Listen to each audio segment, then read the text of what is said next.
Happy Mo Monday, everyone. Welcome to the Queen Amina Show. It's a beautiful day. We have a beautiful week ahead of us.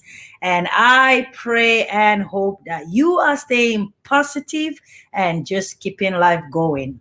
I said something yesterday and I'm going to say it again. When life throws you tequila, you throw back lemon and suck it all up and keep going. Today, we're going to be motivated on how to continue in partnership with the village that you create for yourself and who are the members of that village in raising resilient children in the 21st century with Dr. Marlyn Morris. So we're going to see behind the scene if she is available and ready. She's been waiting there and she's going to come talk to us for a few minutes today. We're not going to be doing a full show. So stay tuned and make sure you grab whatever you can grab while she is training valuable information. Don't be left out. Please go ahead, share the broadcast, invite your families and friends. This is going to help raise one child, even if we do just one child, resiliently, and prepare that child to become the next future leader in our generation and their generations and the generation to come. So let me keep quiet and bring up Dr. Marlyn. Hello, Dr. Marlyn. Thank you for joining us today. We pray that it's going to be an impactful session and that you're going to have a lot of takeaways they are going to make sure for you that you're raising these children resiliently. And as you partner with others in your community, the church community, the school community, you must all be at one. When you know what you want for your child, you should engage others to help you to raise that child, because that child or youth, as he may become, will not be living in your home forever, where you can offer the shelter that they need. So you have to be able to ensure that they can go out there and impact the world positively and be strong and being able to cope and live successfully. Okay, so that's what we are all about today. And you will recall in the last couple of Mondays that we focus on parents, and when we began to focus on educators like our teachers and so on in this whole strategic partnership. Today is a continuation of that, and we're going to look at some of those important strategies to do so, right? And focus again mainly on the teacher education.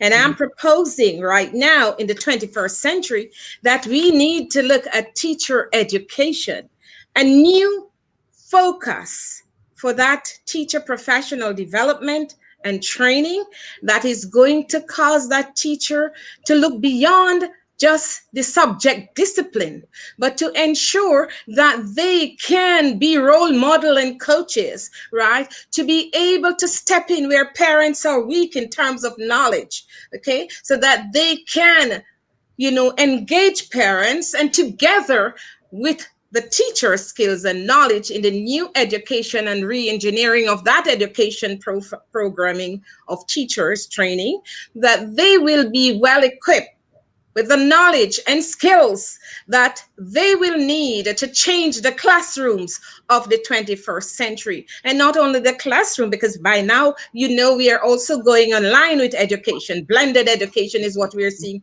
in this 21st century, okay?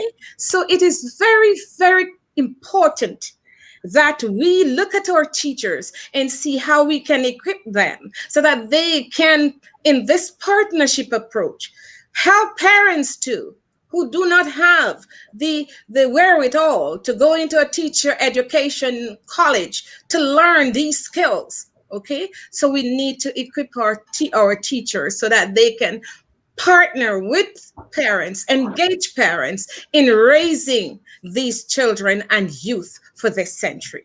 Okay, so before I go on to that, I want to ensure that I indicate to you as parents and teachers as well what research is showing in terms of this 21st century. What skills are we to pass on to our children and youth? so that they may be ready and equipped for academic success, that they may be ready and equipped for career success, be ready and equipped for life. Okay, living life and living an abundant, harmonious, and peaceful life as that, right? We are all part of the human family, right? And you keep hearing me talk about human dignity and self worth, foundational element that we all need to know.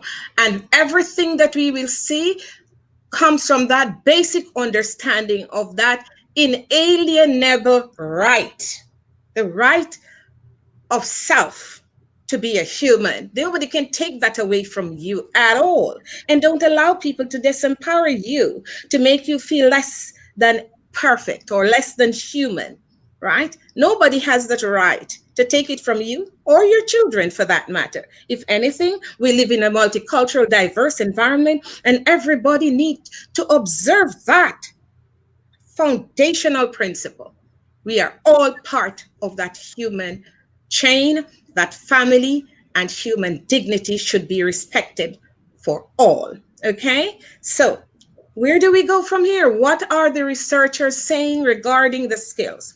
First of all, there are some self-awareness and consciousness building skills that we need to begin from very early in our children. And these are skills for self-regulation and self-control. And last year we went through this, and we last week, we went through this and we identified quite a few of these. The 10 C's were some of those. Today we are looking deeper. And one of the first set is self-regulation and self-awareness building. And you did remember I said a couple of weeks back that the child need to know and help. You need to help your child discover who he is. That's very critical. And school also need to know who this child is. The teacher who's standing in front of the class need to have a good understanding of every child that comes in front of him or her. Okay, so it's very important. So these skills are the whole self-regulation and consciousness building, awareness building, and self-regulation and self-control. Our children need to know that. I did touch about it last time with little Johnny throwing a temper tantrum. How do you help him to control himself and understand who he is, right? They also need to learn self-respect and self-love. It's very critical. A child need to be taught self-love. Who am I? I am little Johnny. Ask the question, have the dialogue. And who are you? Do you like Johnny? Yes, mommy. No. Why do you not like Johnny? Oh, you don't like yourself? I know you do. Just like mommy loves you. Look at me. You hug your child and you reinforce that love. Okay, mommy showing you love, and mommy loves her. Say, I love me. You have to play the games, little games, role playing, where you transfer what you need a child to learn to him by demonstrating that love of self, and you teach him love of self. Mommy loves you, huggy, huggy, and it has to be a constant practice. You cannot come and show the child love today, hug him today, kiss him today, and forget about him again. It is needing of reinforcement, okay? So it has to be a constant practice, that show of love, and allow him to demonstrate it to you. Oh, come and kiss mommy. Huggy, huggy poo. I used to say, huggy, huggy poo, that sort of thing.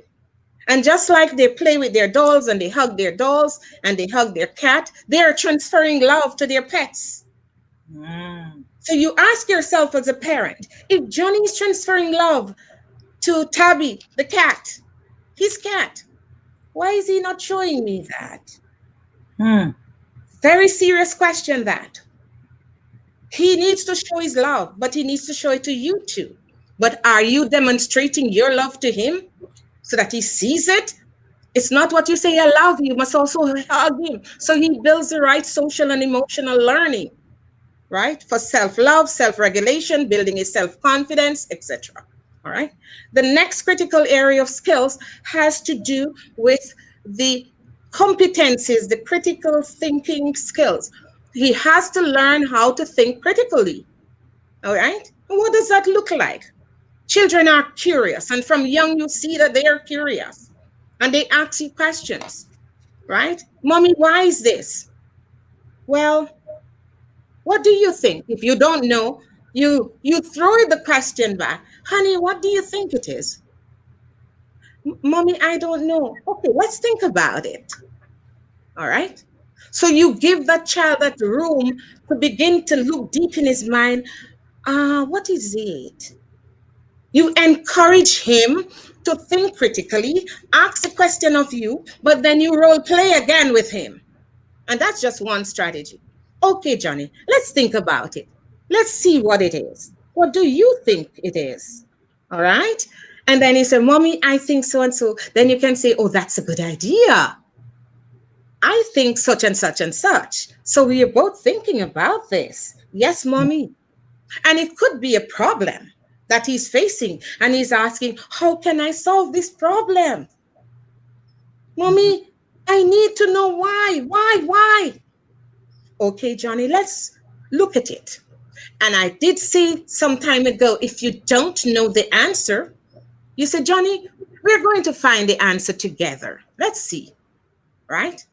What you're doing is not only encouraging him to think and ask the critical question, you're building his curiosity, right? For problem solving later on, and innovativeness and creative thinking as well, right? He's not going to just sit there and learn by rote because mommy say that, teacher say that.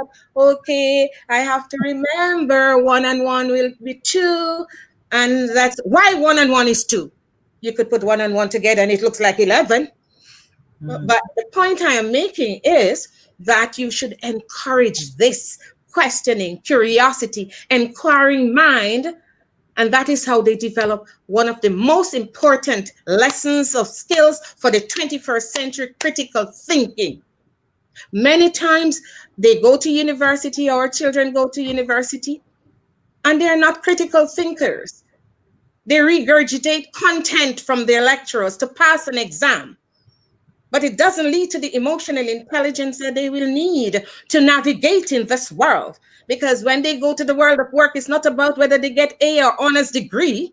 It's about the ability to think critically and inform those people who are offering your job that you're not just sitting there and earning income, but you're thinking as well. How can we make things better?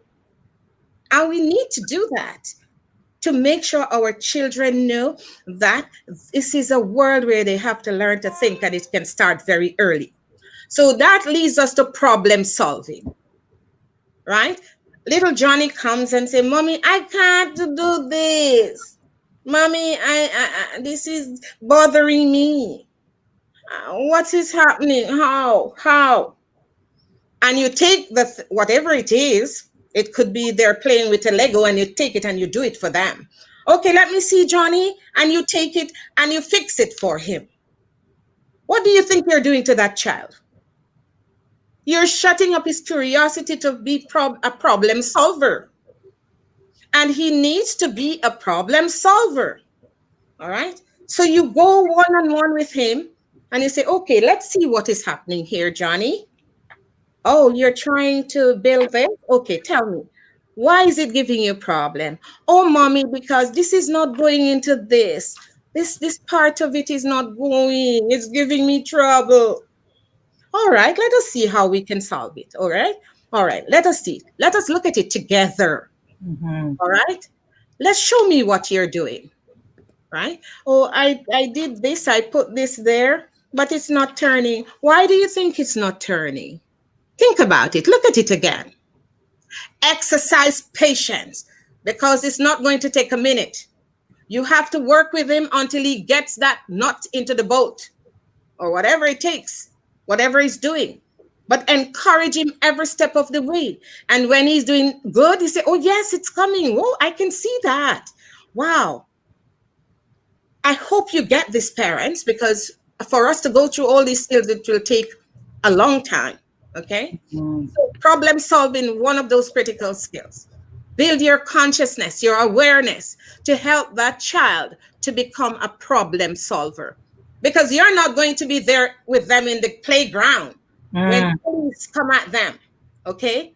Or when they are in the class and they are faced with a little problem in the class or challenges, how do they navigate? How do they come out well and alive, Mm. successful?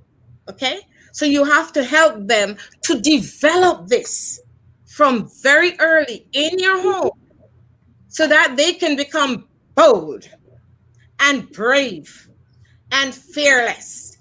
They can look at a problem and stare the problem in the face and say, I am not afraid of you. Why don't you so and so? He could be talking to the bully, but just how he comes across to solve the problem. Hey, Arnold, I don't think this is the way you should do it, you know. Why? Well, think about it this way. Why don't you try this or that and see if it works? Right? And then that person will say, all right, you do it then. No, I think you should do it. You have it in you to do it. Yes, I can help you, but think about it. And when you think about it, tell me what you think you should do. So those little ones can become their own problem solver and teacher of problem solving as well. Mm. Everyone is a teacher. The teacher is a teacher, the child is a teacher. It's a two-way learning process all the way through life, practically. So, yes, believe it. All right. We tend to be parents and think we have the knowledge of everything. We Mm. tend to be teachers and we think we have the knowledge of everything as well. No, the teacher is a learner and the learner is also a teacher. It's a two-way process. All right. Okay, so that's the second skill. All right. The other skill that they need to learn is the creativity and innovation. And we did say that last time. So they are creating things. They have to innovate as well. How can it be different? And they come to you, Mommy, why can't we put the arm here? Or why can't we put the arm there? They're in their construction Legos and whatever. All right. Try it and see. Let us see. Okay, Johnny, look at it. What do you think it should be? What do you think it should be? How can it go? Let us look at it together.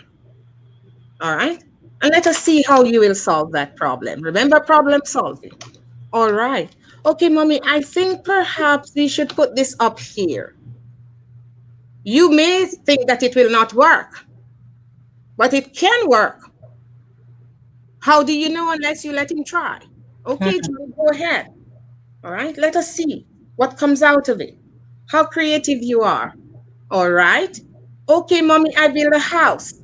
All right. Beautiful. Hmm. Do you think you could make a different house?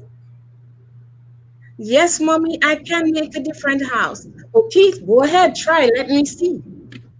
All this time he's problem solving and he's thinking critically, right? And he's also creative because next time he'll not build a house that looks like a shed, but maybe he will be building a high rise tower block with his Legos, right?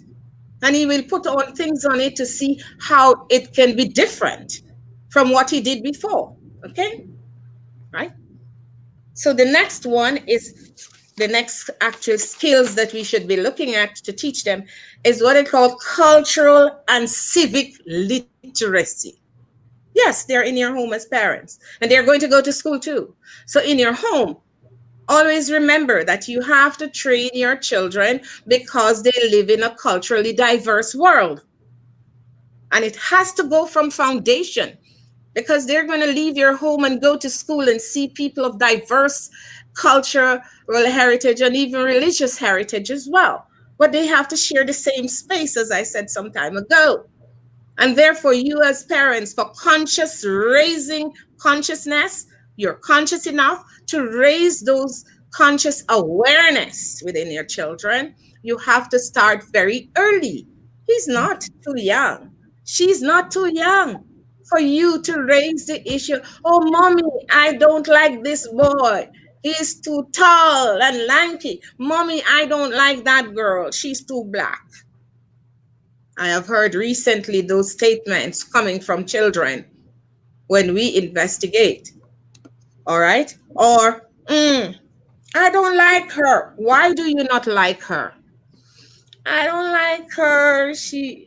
Her eyes too blue. Blue eyes? Okay. What color is your eyes? Oh, mommy, mine is black. Hmm. Oh, there are many colors. Colors are beautiful. Do you think colors are beautiful? Yes, mommy. Tell me some of the beautiful colors that you love. Oh, mommy, I love red. Or I love yellow. I love black. I love blue. This is how you begin to teach the colors and acceptance of colors and understand that. Look at the rainbow. I used to say, look at the rainbow. Do you love the rainbow? Oh, yes, mommy. Why? Oh, all those beautiful colors. I said, oh, wow. Do you see how those colors come together for this rainbow? Do you love the rainbow? Yes, mommy. I love the rainbow. Why? It is so beautiful there. Do you see what is happening? They are relating the beauty of color to the rainbow. And when you begin to show color that together, colors are beautiful. It doesn't matter whether it's black, red, yellow, pink, or white. All right. You are begin that consciousness raising in your children to see though they're different, together they're beautiful, like the rainbow. Okay. All right. And some of these are very simple and they involve role playing. You don't have to have great education to do this. You must know that you are raising a child that is living in a multicultural and diverse environment, and you have to be able to prepare him, get him ready, but not get him ready with prejudices and biases, but get him ready to accept differences just because you occupy the same space and you're all human being together. Hmm. And sometimes I used to tell my children, do you know when it comes to color, when you cut yourself or when you get a cut, what comes out? Blood. What color is the blood? Red. Mommy? Oh, yes, it's red. All right. Do you think when Johnny gets cut and he's an Indian or is your little white friend down the road, do you think the blood that comes out of him is red? Yes, mommy. That is a common thing, honey. We all have red blood. Hmm. Isn't that interesting? These simple little things resonate with our children and they begin the foundation of learning for cultural acceptance and relevance. And that does not mean that you're going to give up on your own cultural heritage. Not at all. You're building in that child tolerance skills. All right. And that's all part of the whole idea of cultural and civic literacy, understanding that there's unity in diversity and we share a common space called this world, and we share a common city called Toronto, or we share a common city called, Kingston, Jamaica, whatever it is. Okay. We are living in a diverse world, and they have to see that. And it's not the differences, it is how we work together for the good of all in that shared space. Okay. So the civic literacy is respecting each other, respecting the space that people occupy, having good mannerisms, right? For building interrelationships that are of respecting one another. Okay, very, very important to remember this. And then there's the whole communication skills for building interrelationships. How do we navigate with our peers, our friends, and so on? How do we navigate with them? How do we accommodate them? How do we speak with them? Do we love them? Is it a loving interrelationships that's going on? And it does not matter your culture. Okay.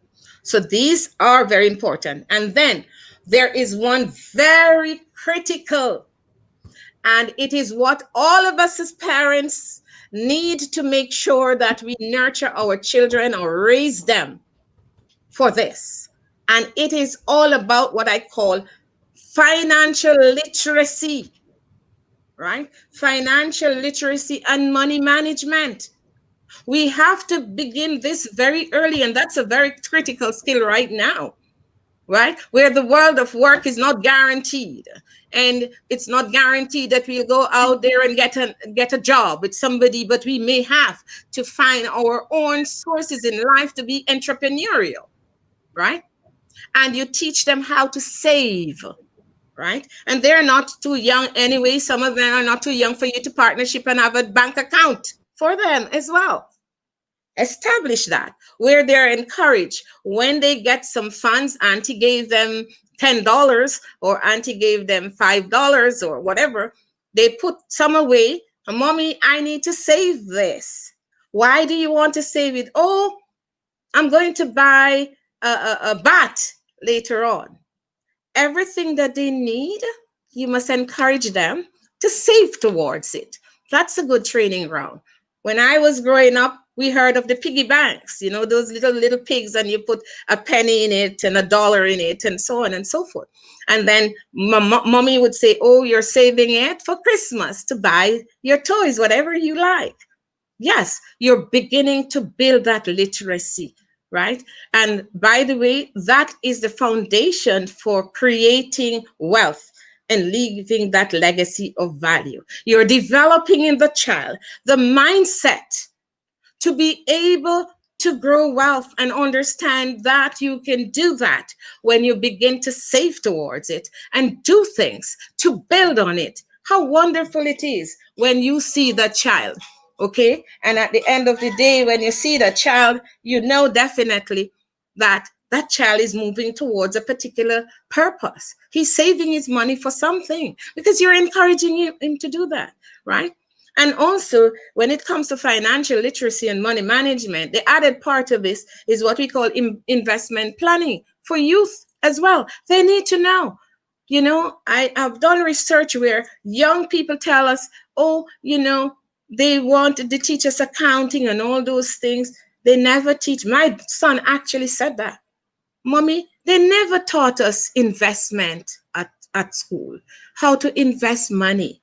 But you see them talking about going to business class and accounting class. But we need to know how to invest because we can develop different skills in that. And my son is a medical doctor, okay? And he is also interested in other areas of how to invest to live sustainable lives and abundant living, right? Sometimes it can't be one source of income. They need to know that they need to think out of the box and develop the skills that they were given in coming into this life. Okay? And they need to be able to manage their money. It is a critical skill right now in this 21st century, where the world of work, as we know, it is not guaranteed to anyone that you will graduate from university, for example, and immediately find a job to suit you. No, no, no, no, no. Especially now at this time when artificial intelligence, automation is taking over the workplace, is being introduced in the workplace gradually. Okay? So that's very important to consider as well. And the other one is adaptability. Help your child to adapt himself in a positive way to circumstances as they change. And COVID is a good example. How do you teach your children that are grieving loss, they're mourning loss, they're grieving because they can't do what they used to do, and they're locked up at home and they have to find new attitudes and new strategies and new activities to engage them. They're not out in the open anymore. These are good training grounds, actually, to help the child now to become adaptable. How do you adapt so that you can live well? You can cope. Oh, adaptation skills. How do we change it?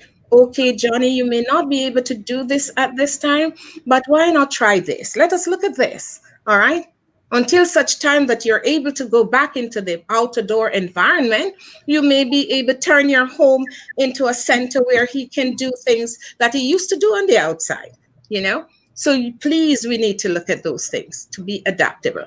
And he's going to get into that greater than before. When he begins to grow into the world of work, he has to adapt to changes in technology and what is happening and so on, and still remain successful.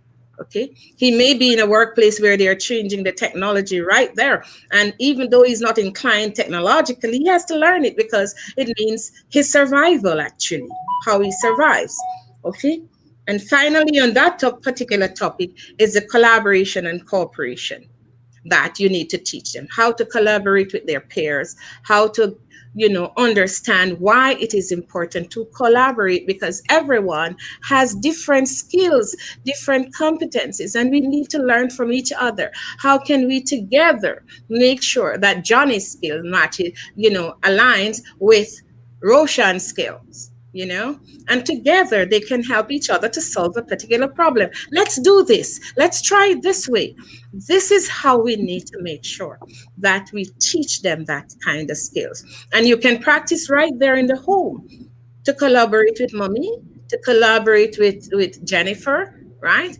Why? Yes, because together you can do greater things than if you are left alone by yourself. I'm cooking in the kitchen, right? Mommy, can I help you to knead the dough? Yes, honey.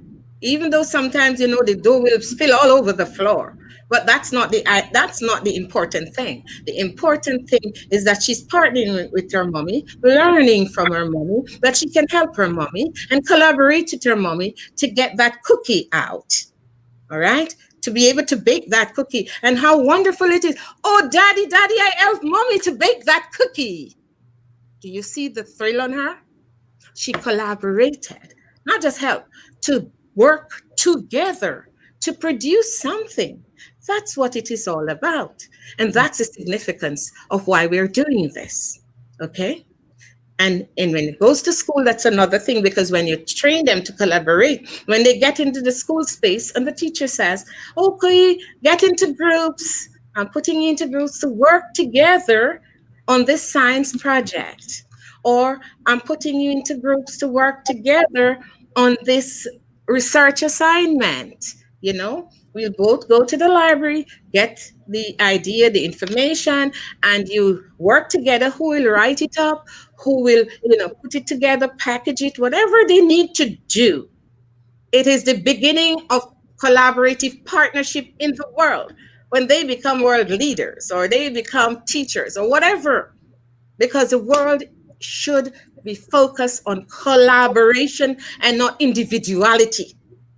We are a human race of diversity, right? But the important thing is that we can work together to change circumstances where we all share a common heritage and a common goal and a common aim to occupy this space we call Earth peacefully and harmoniously, working together despite our differences in how we look or our cultural differences. Wouldn't it be a great and wonderful world to think that all of us could live in peace without rumors of wars and all that kind of thing? And yes, some of us will say, oh, that's utopia. Okay, but we must try to get to that point. That's the importance of it. I will take a little break now, my queen, and then come back in a minute to look at the new focus on teacher education. What should it look like? I think we should just dive right into it so that we can just go ahead and take all the notes. Mm. Thank you guys for watching. Please share the broadcast and just, help others to benefit from this valuable information. Even if you don't have children, somebody around you has children. So it is important. Thank you so much for your time, Dr. Morris. I will let you continue. Okay, thank you, my queen. And, I'm hoping that everyone listening to this broadcast, will take notes as well. And you're free to get in touch with me. I train parents as well in strategies of raising resilient children.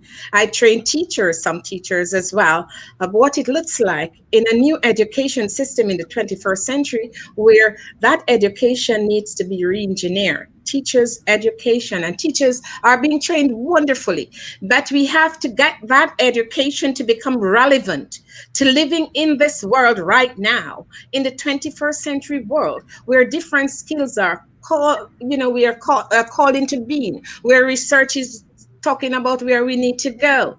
And, I'm sorry for teachers because a lot of things are asked of them, and sometimes they need further in-depth knowledge to be able to manage successfully. All right. So I am saying, as an educator, I'm an educator and a curriculum developer as well. So for me, in terms of education, I think we need to look into the education policy, the training policy. What is it that we could do to further enhance the teacher's knowledge, right? In terms of her going back into the classroom and being able to be managing well and understanding these skills and impart some of these skills to the children that they're teaching. It's not only about learning algebra or learning, chemistry.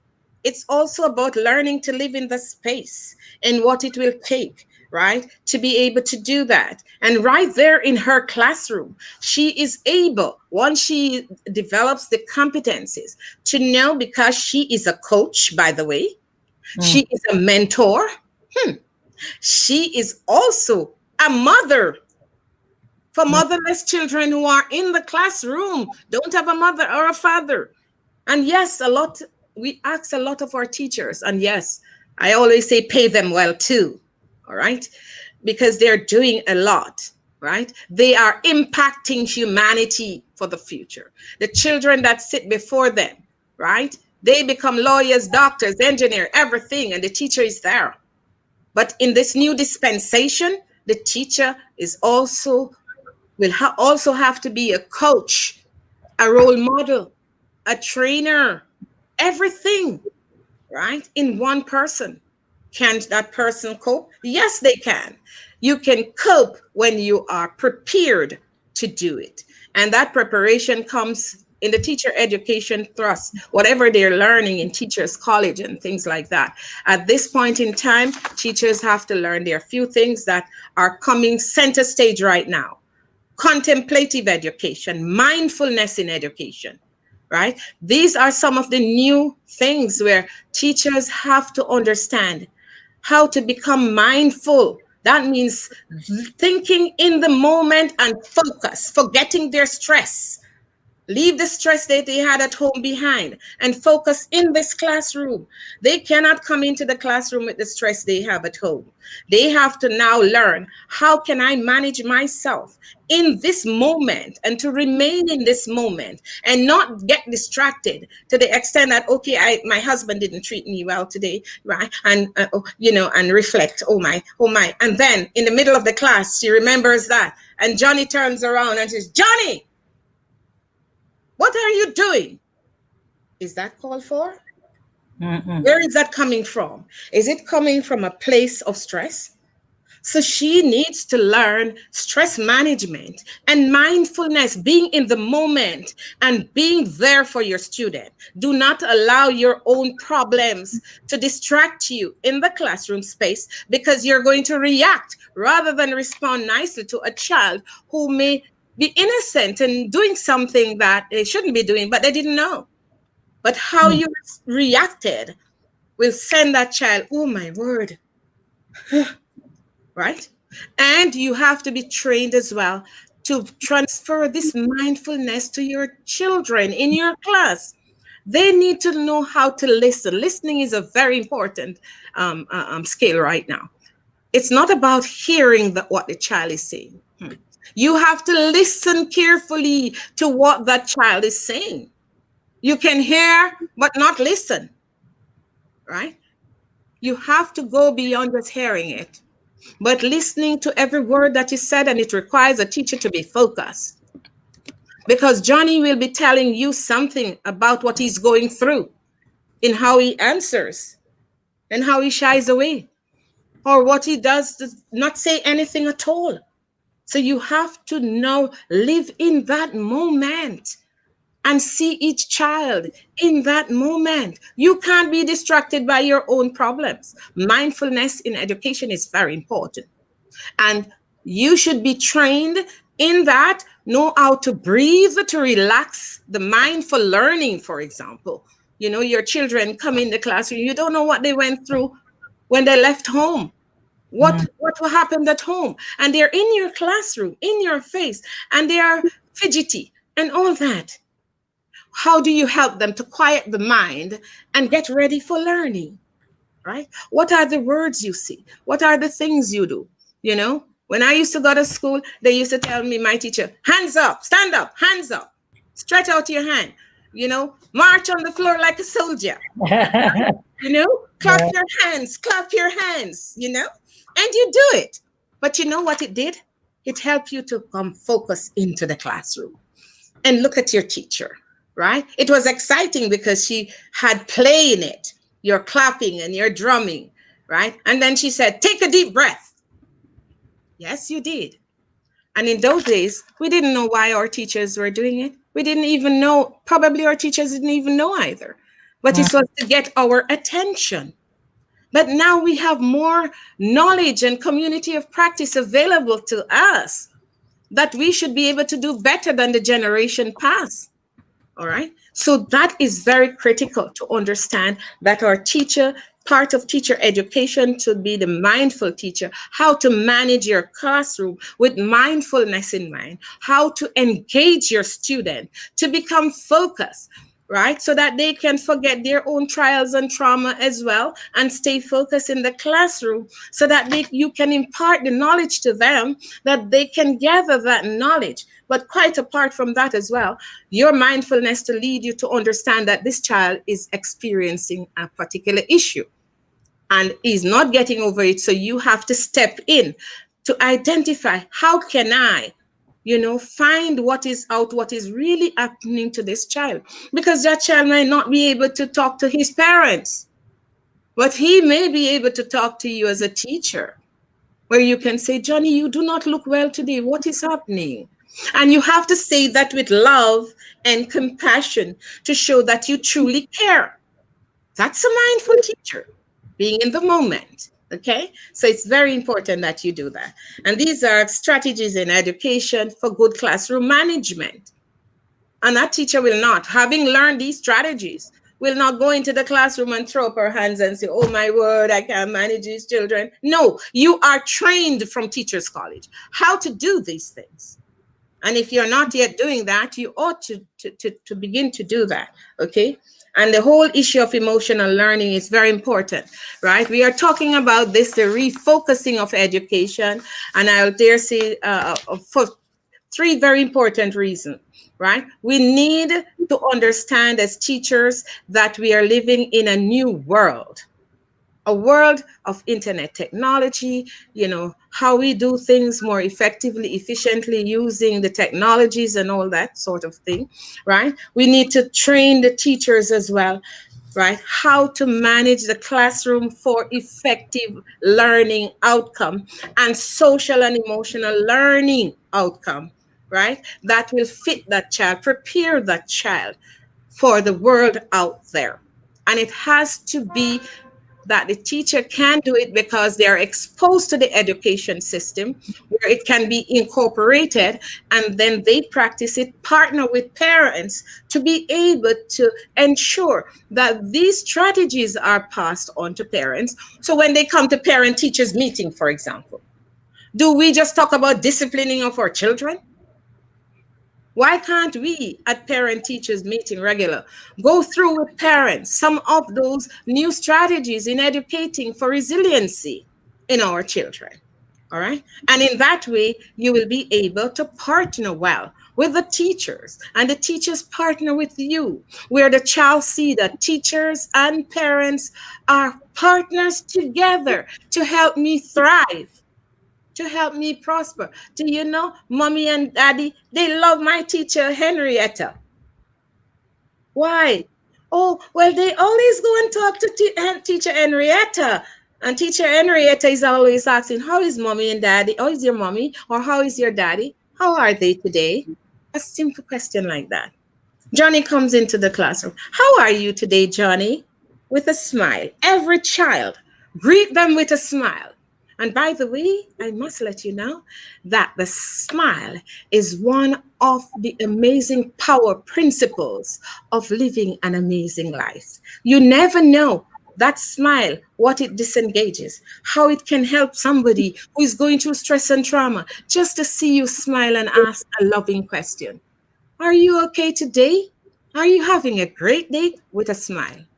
Even to other people, right? They will see that, oh my word, this person is asking me this. They have to smile back. They should smile back. But then that greeting alone should be able to cause that person feeling stressed out to say, somebody really cares. Okay, smile back. And then that's an opportunity as well to engage. I am okay, Miss Jane. Really? I'm happy to hear it. But I'm always here for you, right? You can talk to me anytime with a smile. Okay?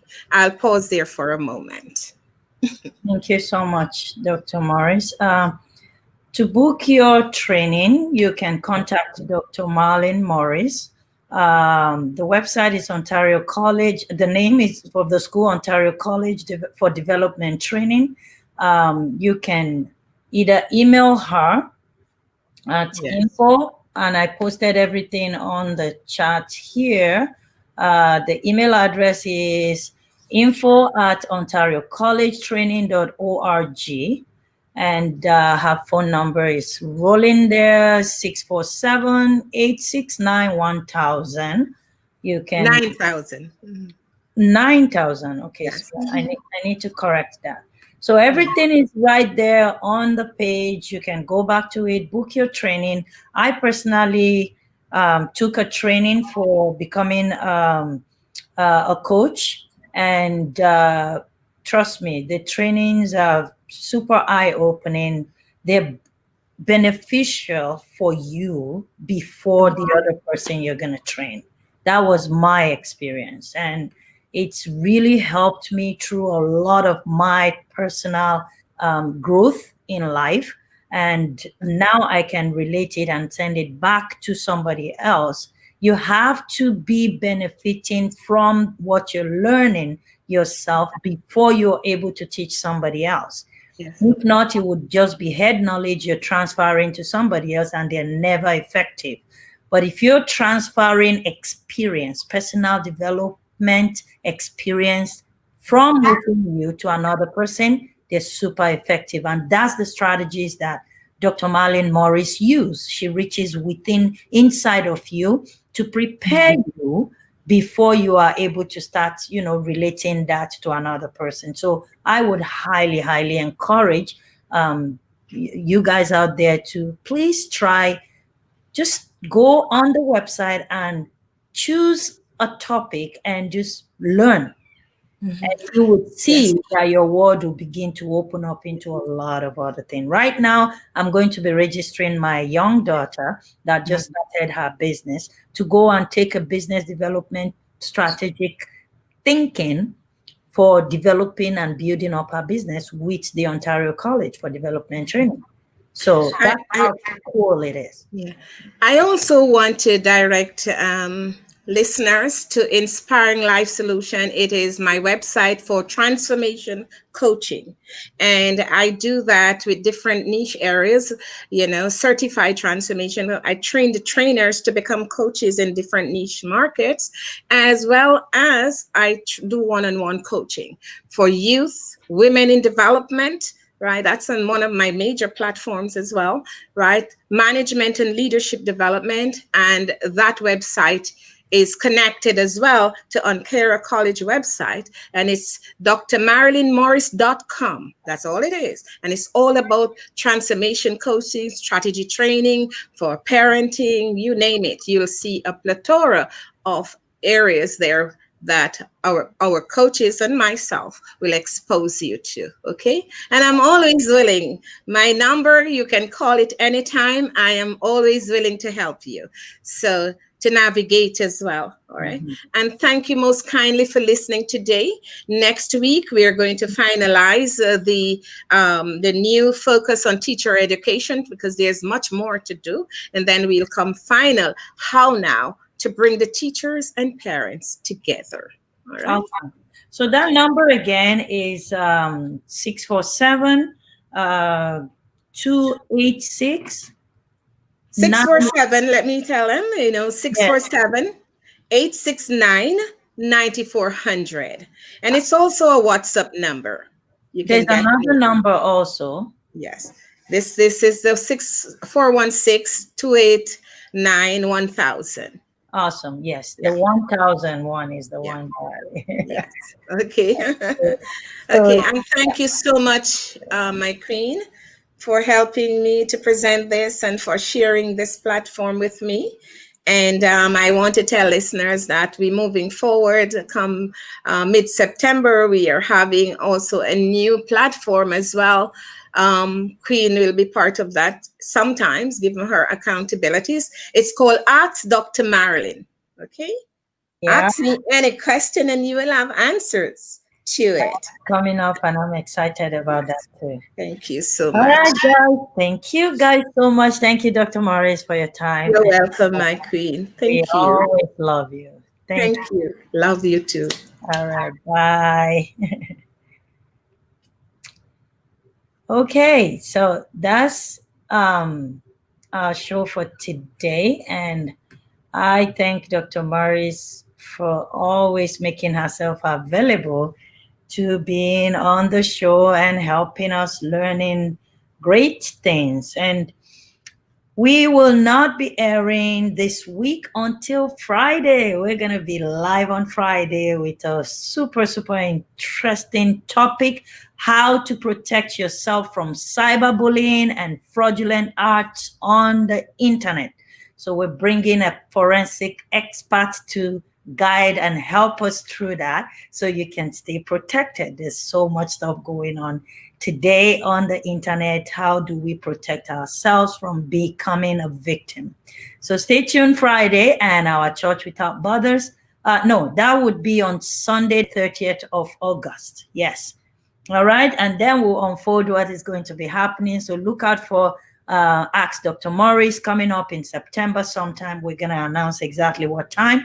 This Saturday, don't miss out the Unveiled Women Conference.